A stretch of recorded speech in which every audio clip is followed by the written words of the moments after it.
जय हिंद दोस्तों, welcome back. स्वागत है आपका अभी यूट्यूब चैनल एम के डिस्कशन पे। तो रोजाना की तरह आज भी हम करेंगे अपना अगला मॉक टेस्ट फिजिक्स का। तो चलिए, इसमें इस वाले मॉक टेस्ट में बहुत इंपॉर्टेंट क्वेश्चन है, ध्यान से देखिएगा। ठीक, बढ़ते हैं अपने क्वेश्चन की तरफ। चलिए देखते हैं अपना क्वेश्चन क्या है। क्वेश्चन है, जब एक विद्युत सुरक्षा फ्यूज का अनुमतांक चिन्हित 16 एम्पियर है तो इसका मतलब क्या है। इसका सीधा सा मतलब है कि जो फ्यूज तार होता है वो कितने एम्पियर का है उस पर लिखा होता है। उसका मतलब पद पूछ रहा है क्या होता है। 16 एम्पियर का, 10 एम्पियर का लिखा होने का मतलब क्या होता है। तो ऑप्शन में दिया है, यदि धारा 16 से कम हो तो हम काम नहीं करेगा, ऐसी कोई बात नहीं है। उसका उसका प्रतिरोध 16 एम्पियर है। एम्पियर बता रहा है, इसका मतलब ये नहीं कि प्रतिरोध हो गया। प्रतिरोध डायरेक्ट प्रोपोर्शनली 1/I की होती है, ठीक। तो यदि ताप 16 से अधिक हो तो वह काम करेगा, ऐसी कोई बात नहीं। टेम्परेचर से कोई मतलब नहीं होता है।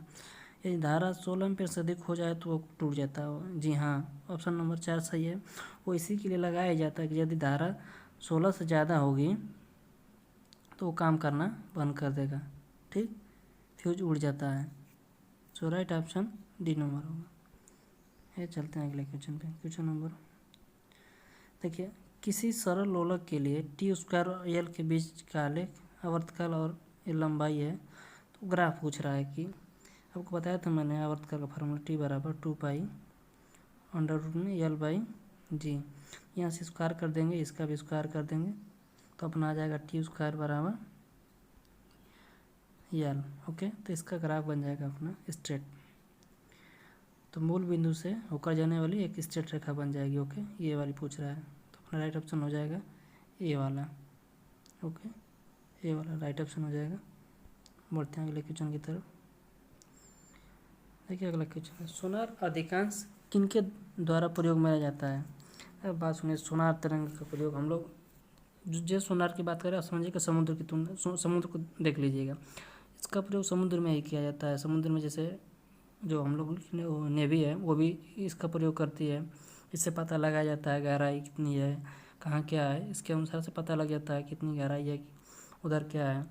ठीक, तो इसका उपयोग हम लोग नौ संचालक के रूप में करते हैं। ठीक, जो बड़ी बड़ी बोटें होती हैं वो इनका उपयोग करती हैं। ओके, तो अपना राइट ऑप्शन हो जाएगा डी वाला।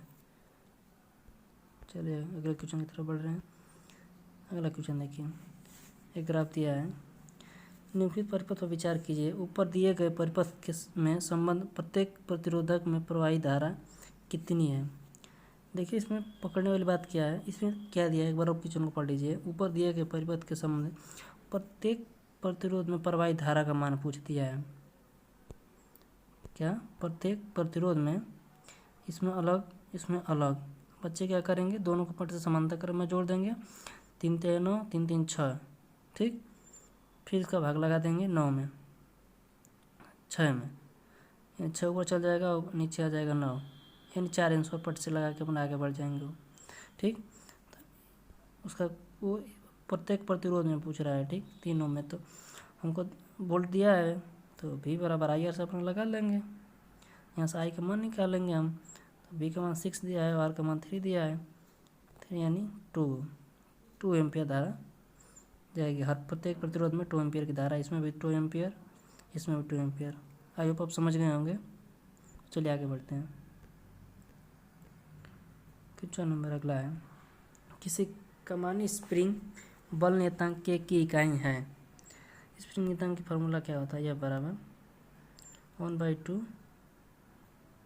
kx। ओके, तो इसी का पूछ रहा है इकाई क्या होती है, तो उसको भाग में लगा देंगे तो न्यूटन प्रति metre. Okay, got it. Option number B वाला राइट ऑप्शन है, ठीक। अगले क्वेश्चन 216 पे, एक समान त्रिज्या की एक लोहे की और एक काठ की गेंदें निर्वात में या ऊंचाई से मोहित की गई। बोतल और पहुंचने में लाने वाला समय, आपको क्वेश्चन लगभग ये याद हो गया होगा, लेकिन निर्वात में कोई भी चीज़ गिरा जाएगी तो समय समान लगेगा, ठीक। तो आप इस कभी सोचते हैं कि आता कहाँ से है। देखिए टी बराबर फार्मूला होता है 2 बराबर एच अपन जी। वहाँ पर कह देता है कि निर्वात की बात कर देता है, ठीक है। एक वहाँ पर बोल देता है समान ऊंचाई से, तो डिपेंड जी कांस्टेंट ही है, जी कांस्टेंट वैल्यू है, जी भी कांस्टेंट कर दिया है। तो डिफरेंस ही नहीं आएगा, यानी समान चार्ज से आएंगे। कोई उनके में परिवर्तन नहीं होगा, उनमें समय कोई अधिक नहीं लगेगा। जब ये भी कांस्टेंट होगा, ये भी कांस्टेंट होगा, तो समय में कोई चेंजिंग नहीं होगी, वो भी समान समय से गिरेंगे। ठीक, तो अपना राइट ऑप्शन हो जाएगा, दोनों के लिए समय बराबर लगेगा। ठीक,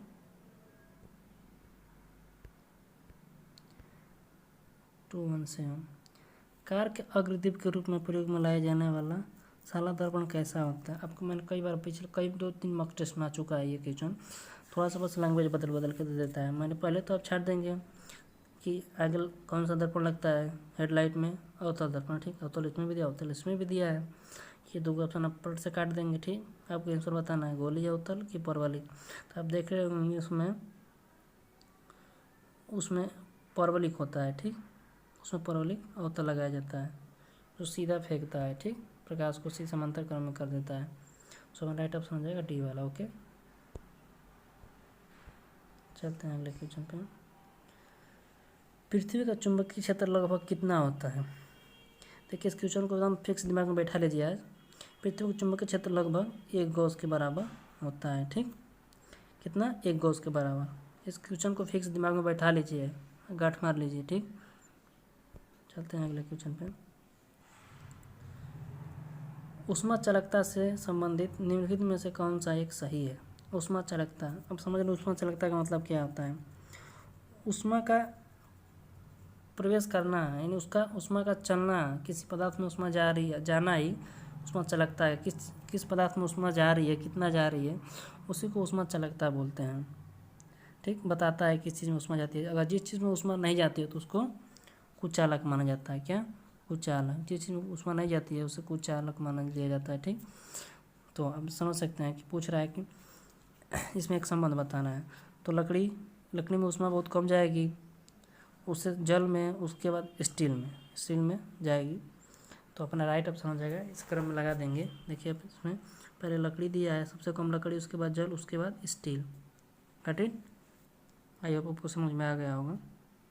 चलिए आगे चलते हैं। Question number 220।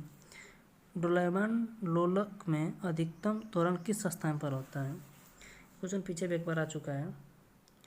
देखिए पूछ रहा है दोलन त्वरण कहाँ होगा। यहाँ पे भी मैक्सिमम होता है। ठीक, यहाँ पे त्वरण मैक्सिमम होता है। ओके, यहाँ पे आयाम 0 होता है, यहाँ पे आयाम मैक्सिमम ये होता है। ठीक, ये जैसे जैसे विस्थापन बढ़ता है वैसे वैसे त्वरण बढ़ता है। ठीक, जैसे जैसे धर जाते हैं तो वेग घटने लगता है, त्वरण बढ़ने लगता है। तो अपना राइट ऑप्शन क्या हो जाएगा, त्वरण यहाँ और यहाँ सबसे एक्सट्रीम पोजीशन पे सबसे ज़्यादा होता है। ठीक, यहाँ पे भी का मान लगभग 0 होता है। ओके, भी का मान यहाँ पे 0, यहाँ मैक्सिमम। ठीक, दोनों छोरे पे सबसे अधिक होगा। ये चलता है अगला क्वेश्चन देखते हैं। Question number 221।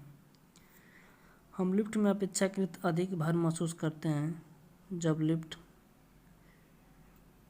स्थिर गति से नीचे जाती है, जैसे ऊपर जाने की होती है, स्थिर गति से ऊपर जाती है, मुक्त रूप से नीचे गिरती है।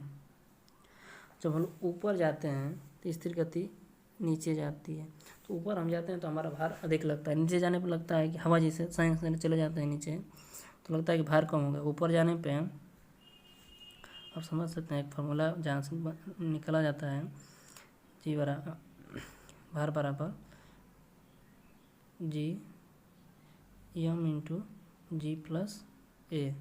ओके, भार टेंशन बराबर।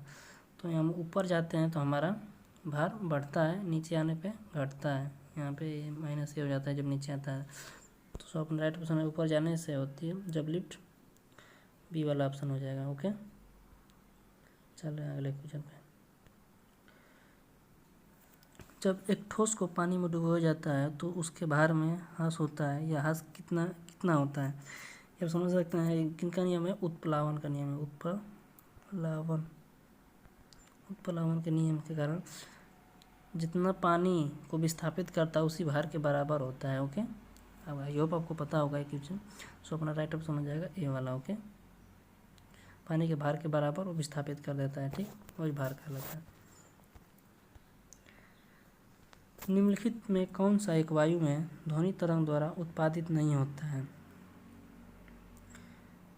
अब समझ रहे, ध्वरण, ध्रुवण ध्वनि तरंगों द्वारा उत्पादित नहीं होता है। ध्वरण, पोलराइजेशन, ध्वनि का पोलराइजेशन नहीं होता है। ओके, तो आप समझ रहे होंगे, क्योंकि ध्वनि अनुदैर्ध्य तरंग है।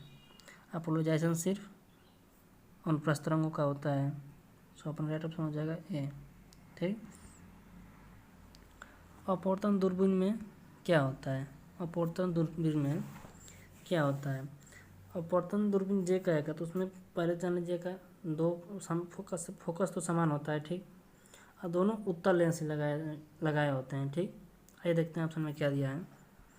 एक अवतल दर्पण, मैंने बताया दोनों में उत्तल होता है, दोनों उत्तल होते हैं। समान फोकस और दो उत्तल, सही। भिन्न फोकस दूरी के दो अवतल दर्पण, गलत।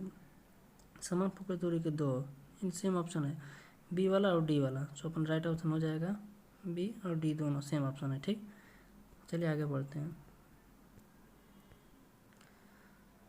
जब एक गेंद जमीन पर उछाली जाती है तब निम्नलिखित में से क्या अचानक परिवर्तित होता है? माना कि तल पर ऊर्जा ह्रास नहीं होता है, इसके संवेग में परिवर्तन होता है। इसके कहाँ परिवर्तन होगा? संवेग में परिवर्तन। कोई चीज़ पटकी जाती है नीचे, फिर वो ऊपर उठ के जाती है, वेग में परिवर्तन होता है, P बराबर mv। ठीक, तो इसलिए इसके संवेग में परिवर्तन होगा। ठीक, बाकी सब कांस्टेंट रहेगा। ठीक, चलिए आगे चलते हैं।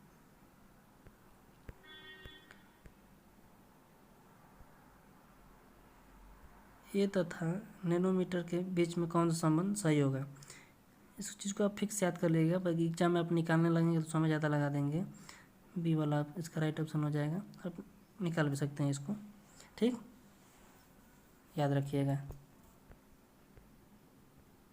227 एलईडी का पूर्ण नाम पूछ रहा है। एलईडी का पूर्ण नाम लाइट इमिटिंग डायोड, पहला ऑप्शन हो जाएगा। ठीक, 228 एक मुक्त इलेक्ट्रॉन 1 केवी के विभवांतर से गुजरता है तो इलेक्ट्रॉन की ऊर्जा कितनी होगी? ई बराबर ईवी। इलेक्ट्रॉन दे दिया है 1.6 × 10⁻19 इंटू वी का मान दे दिया है, 1 किलो में दिया है तो 10⁻+3 तो कट के आ जाएगा अपना 1.6 × 10⁻16। सो गेट इट, अपना राइट ऑप्शन हो जाएगा बी वाला। ओके, चलिए अगला क्वेश्चन में चलते हैं। क्वेश्चन थोड़ा साफ नहीं दिख रहे होंगे। किसी धारा प्रवाहित तार के अक्ष से किसी विशिष्ट दूरी पर चुंबकीय क्षेत्र की तीव्रता, किसी धारावाहिक तार के अक्ष से किसी विशिष्ट दूरी पर चुंबकीय क्षेत्र की तीव्रता, आपको फॉर्मूला याद होगा, बी बराबर μ0/4 IDL sin थीटा वाला फार्मूला। ठीक, तो इसमें डायरेक्ट देख लिए बी डायरेक्ट प्रोपोर्शनली आई है। धारा के त्रिज्या की बातें नहीं होती है, इसमें लंबाई दिया नहीं है, तापमान की बातें नहीं है, तो अपन राइट ऑप्शन हो जाएगा धारा के। ठीक, क्वेश्चन है, लास्ट क्वेश्चन है, देखिए अगर आप दिया है 304 प्रतिरोध दिया है और ऊपर दिए गए परिपथ में ए और बी प्रतिरोध का मान निम्न में से कौन सा होगा पूछ रहा है। तो हम लोग देख रहे हैं कि ये वाला ये प्रतिरोध दोनों समांतर क्रम में है, तो ये हो जाएंगे अपना समांतर क्रम में दो प्रतिरोध तो R/N हो जाएगा। ठीक, अब इसको फिर श्रेणी क्रम में जोड़ देंगे, इस R को श्रेणी क्रम में जोड़ देंगे तो अपना हो जाएगा कितना, ये 2 है तो R + 2R × 2 यानी 3R/2। अब एक प्रतिरोध बच गया अपना जो कि समांतर क्रम में हो जाएगा इसके, तो 3R/2 इसको उलट के जोड़ देंगे, उल्टेंगे तो अपना आ जाएगा 2/3R फिर उसको अपन आर करके जोड़ देंगे तो अपना बन जाएगा 2 × 3 यानी 5/3R। तो उलट जाएगा तो 3R/5 यानी 3/5 R। अपना राइट ऑप्शन बी हो जाएगा। गॉट इट, अपना राइट ऑप्शन बी वाला हो जाएगा। इन दोनों को समांतर क्रम में, फिर श्रेणी क्रम में, फिर समांतर क्रम में। आई होप आपको क्वेश्चन समझ में आ गया होगा। यदि वीडियो मॉक टेस्ट अच्छा लगा होगा आपको तो ज़रूर बताइएगा कमेंट बॉक्स में आपको वीडियो कैसी लगी है। जितना हो सके आप लाइक शेयर कमेंट करिए। मिलते हैं अगले मॉक टेस्ट में। जय हिंद, जय भारत।